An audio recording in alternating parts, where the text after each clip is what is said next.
Erica, and I'm going to be doing a book review on Never Fade by Alexandra Bracken.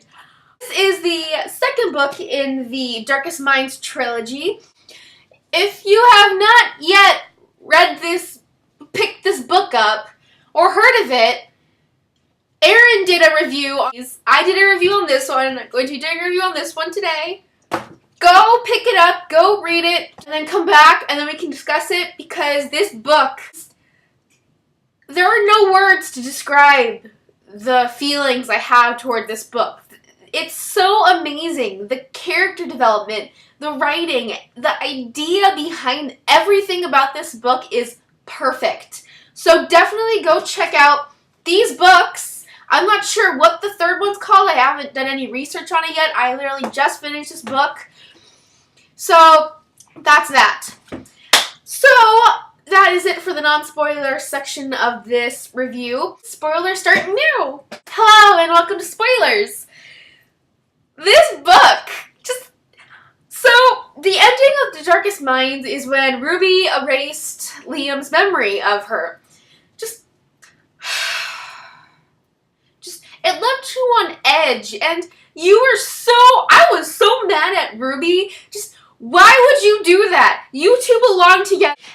And then we start off Never Fade when she's on an op, and they're trying to find this missing agent. I think it's 27 or 7, something 7.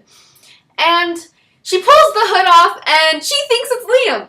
I think it's Liam. No, it's Cole. Let's just discuss Cole for a second. Cole's a red! So he's a late bloomer. And Ruby asked later in the book if there are any more late bloomers, and he said a few. I trusted him, and I trust him even more now that he's one of us!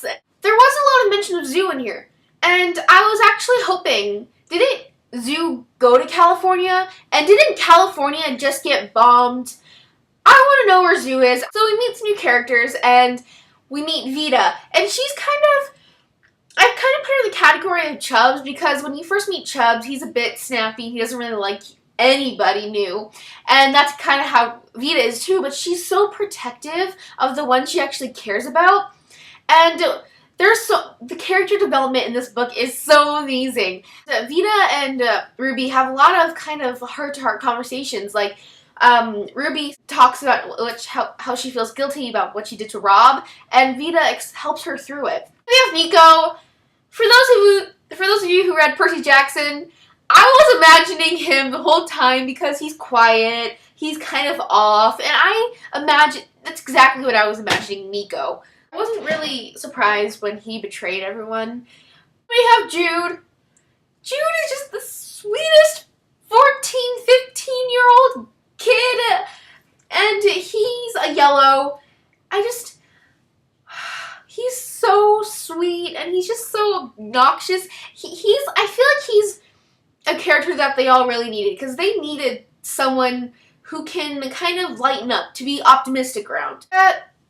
Jude and Ruby, and they're going to Liam's house, and Ruby starts running, and I immediately think that it's Liam. Liam's here! But no, it's Chubbs! He's back from the dead! I was just so ecstatic. I was so thrilled that he was alive.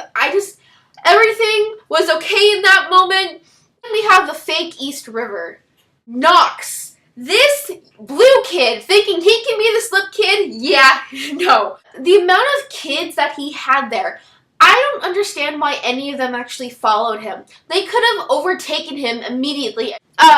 When Ruby found Liam in the white tent, dying, she was so pissed. She walked right out and she was like, I'm going to melt his brain. When he put the cigarette to her hand, and that kid's gotta go. Ruby and Vita fight a red. This is the first red that we kind of come face to face with. And it kind of gives you an image that all Reds are like this, especially since Clancy's making an army of them. And then Ruby finally got a hang on her powers. She doesn't have to touch him anymore. And then she was just like, hey, Red! And he turned around and she had him. And then when when Nox killed the Red, fueled her fire more, and she was like, get down here, now. Then, they're in the warehouse getting food, and then Ruby gets stabbed! The main character gets stabbed. Just, Jude, when he went out there and electrified the rain, and he was just so awesome in that scene. They left Ruby there by herself, who just got stabbed. She got stabbed, and you're letting her run by herself, and you forget about your leader. So she's just sitting in the snow dying, and you're running. Muzzle on her face. I don't consider myself claustrophobic, but when I hear about it, I can't imagine her being tied up and then the muzzle, and then Rob up there talking about how it's all how it's all her fault, and then she's thinking, I can't go back to Thurman, I can't go back to Thurman, please, no. She's having a panic attack. And then the way she gets in Rob's mind, she feels guilty about it. I can understand that, but he deserved it, and I love how he went out. It was so perfect. Tina came, and she had to take the muzzle off, and then Liam's in the car, and he is worried. He's actually worried, and how can he be so worried? So that kind of gives you a hint onto, he's kind of gaining his memory. Like how he calls her green. He's like, what? No, I didn't. The gas station, and he's like, hate you? I love you. I don't even know you, but I love you. And then they kiss, and then it's like, and the way she described it, it was like tearing the curtains down, and he remembers! He remembers!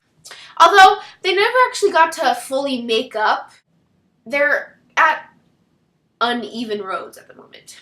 Vita shows Ruby the little text thing or whatever from supposedly Kate, and she's like, see you later, alligator. And in the beginning of this, they had this weird thing after, in an hour, sunflower. That's the weirdest, that's just weird.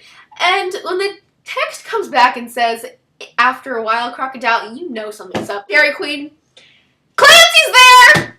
Clancy's there! He's like, oh, hell no. You are not messing with these people. And he knows it, and he's just like, I mean, sure, if he wasn't there or tricked him or whatever, they would not have found the paperwork, Clancy's mom's paperwork on the cure. I mean, sure, that's nice, but he should have still died. Now, can you kill him, please?